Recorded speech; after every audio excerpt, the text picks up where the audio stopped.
కాకినాడ ఫూలే విగ్రహం వద్ద బుద్ధ విహార్ సభ్యులు ఐతాబతుల రామేశ్వరరావు ఆధ్వర్యంలో మైత్రేయి బౌద్ధ విహార్ పోస్టర్ను ఆవిష్కరించారు. ఈ సందర్భంగా ఆయన మీడియాతో మాట్లాడారు. ఈ నెల 29న తణుకు ఉండ్రాజవరం దగ్గరలో సుమారు 4 కోట్ల రూపాయలతో నూతనంగా నిర్మించబడిన మైత్రేయి బుద్ధ విహార్ ప్రారంభోత్సవం సందర్భంగా ప్రపంచ శాంతి కోరేవారు అందరూ ఈ కార్యక్రమానికి ఆహ్వానితులని పిలుపునిచ్చారు.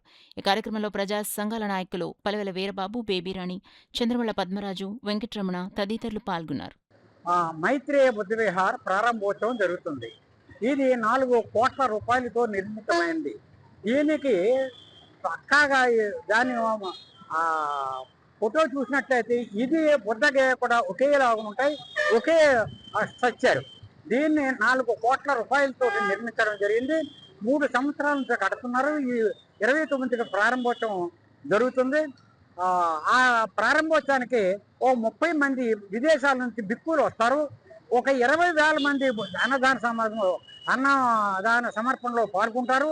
అంచేత మన అందరినీ కూడా ఆహ్వానిస్తున్నారు. వంచేసి అందరూ కూడా అక్కడికి వచ్చేసి ఆ మైత్రేయ బుద్ధ విహార్ని చూడవలసిన అవసరం ఉంది. ఎందుచేతనంటే ఈ దేశంలో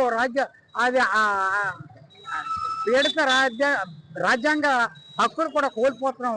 ఈ దేశానికి శాంతి అవసరం. అంచేత మనం అందరూ కూడా బౌద్ధాన్ని ప్రోత్సహించవలసిన, దాని సిద్ధాంతాన్ని ప్రోత్సహించవలసిన అవసరం ఉంది. అంచేత అందరూ కూడా ఆ కార్యక్రమంలో పాల్గొవాలని కోరుతూ సెలవు తీసుకున్నాను.